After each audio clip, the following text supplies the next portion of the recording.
Hello, everyone. Welcome to another edition of Campus Safety Voices. I'm Robin Hattersley, Editor-in-Chief of Campus Safety Magazine. There's no question that the COVID-19 pandemic we all have been experiencing over the past couple of years has been traumatic and tragic. More than 1 million Americans have died and millions more have lost loved ones as a result of this dreaded disease. That said, there have been some positive developments in school safety and security that have resulted. To tell us about those silver linings is FEA Vice President Paul Timm. In our discussion, Paul talks about the elevated roles of security practitioners, nurses, mental health counselors, security technology, and distance learning during the pandemic. He also covers the new funding that is now available through CARES and ARPA. All of these developments will most likely positively impact school security and safety programs for years to come. So let's hear about some of the positive things that have come out of the pandemic. Enjoy the show. Be sure to subscribe to Campus Safety's YouTube channel and like or leave a comment on our videos. Or subscribe to our Campus Safety Voices podcast on Apple and Spotify and leave a review.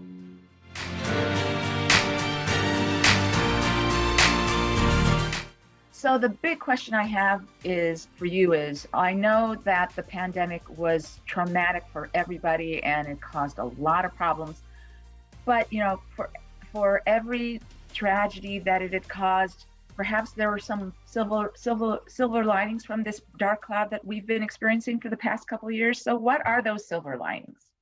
Yeah, thank you, Robin. Always nice to be with you. And this is not the optimist's view, although some might mistake it as that.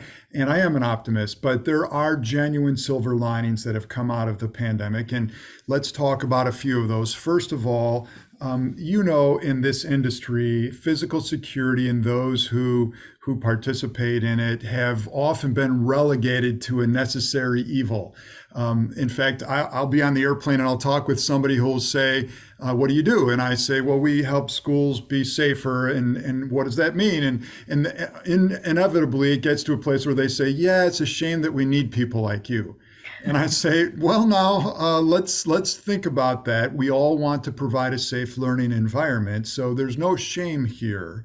But it's true that in the past, security directors, security officers, sometimes even SROs have been relegated to that necessary evil level and have not had the voice that they should have in the discussion. And the pandemic kind of made everybody say, hold on, we need to put our heads together. We need a collaborative approach. And I think that has really elevated the standing and amplified the voice of the security practitioner. And I think that is definitely a silver lining. Let's talk about some other more practical things. We had to do better wayfinding. People were picking up belongings when schools closed and you couldn't have them all in confined spaces. And then we had to have visitors come in, but we couldn't have a crowded lobby. So we were having some egress in different points, some come into the building in different points. And that kind of wayfinding really feeds into a healthier version of access control, Robin. And I think that not only did the wayfinding help, but so did visitor management in general. I could go to the main desk, and there where the visitor management software was, they could also help with screening questions. And where before we maybe were reluctant to have a credential exchange and I'm handing you my ID, and the pandemic made everybody go, oh my gosh, we don't want to touch each other's belongings. Groups like Raptor Technologies came out with a scanner that was touchless, and I could put my ID in it. It drew it down like a toaster and it popped it back up, and there didn't have to be touching each other's possessions. So I think all of those things are good. And it's not just the security practitioners that we have in mind. We think about the nurse, who has now become central to everything in the school environment. And it really was that way before, but people often overlooked the value of the nurse and of mental health practitioners. And we, in the past, maybe didn't even know what social emotional health meant. But now we say, gosh, it's really a part of what we're doing, because isolation and restrictions have affected everybody. And it's not just students, Robin, that it's affected plenty of adults, whether they're teachers or administrators or visitors. And the security people have an opportunity to survey all of those groups. Of course, we're focused on students, and maybe we're saying that that's our priority, but the security people are working hand in hand with mental health professionals to make sure that everyone is doing well. And I think that is really a silver lining here as well.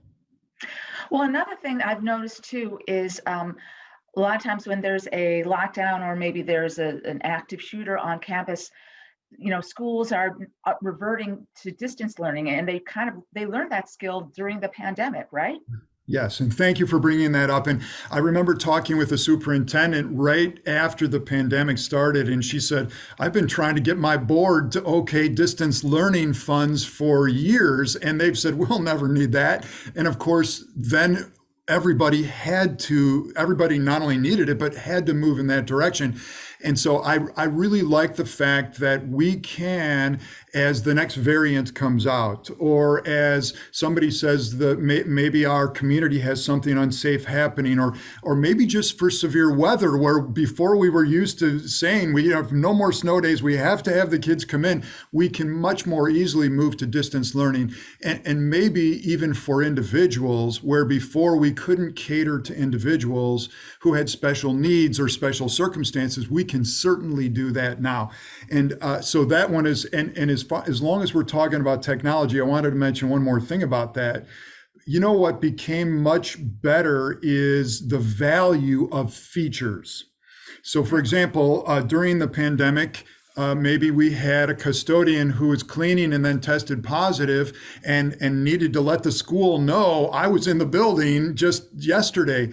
The video surveillance capabilities that we have, first of all, we would interview that person and say, where did you go? But second of all, the video surveillance could verify from a contact tracing standpoint, where was that person? And whoops, I've actually got you on camera also in the heading toward the restroom. And that person to say, oh yeah, I completely forgot that.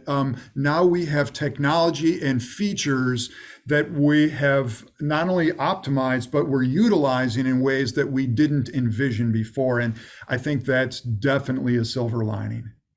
Well, I think another thing that we need to pay attention to, and it's kind of a silver lining, is there's a lot more money coming from the CARES and ARPA, American Rescue Plan acts that have been passed.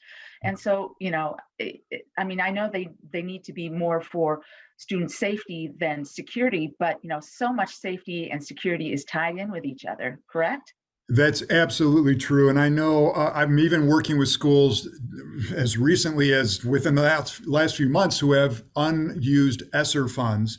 And what they're saying is, we've already locked down our HVAC. What else can we use this for? And the answer is door hardware, which helps in delay and access control. The answer is video surveillance equipment. And I'm not trying to sell any of those things. I want to be careful because, of course, there are any number of entities who are trying to capitalize, and maybe it's not the best expenditure, but in many cases, it is an excellent, justifiable, thoughtful expenditure. And especially, I think, when we're talking about our doors and making sure that they close and latch properly and they're keeping a closed campus, all of that becomes even so much more important now. Well, and I love the fact that you brought up the importance, the recognized importance of school nurses and mental health professionals, because I know pre-pandemic, their numbers at schools and school districts were just decimated. And so hopefully we're bringing more of them back in. And I know, at least as far as mental health professionals are concerned, we're definitely doing that. So that's great news. And okay, I'm a positive person too. And I really appreciate you taking the time to talk with us about this, because wherever there's a dark cloud, there is a silver lining, and hopefully we're getting past the pandemic and getting back to normal, whatever the new normal looks like. So Paul, thank you so much. Sure, glad to be with you, Robin. Thank you.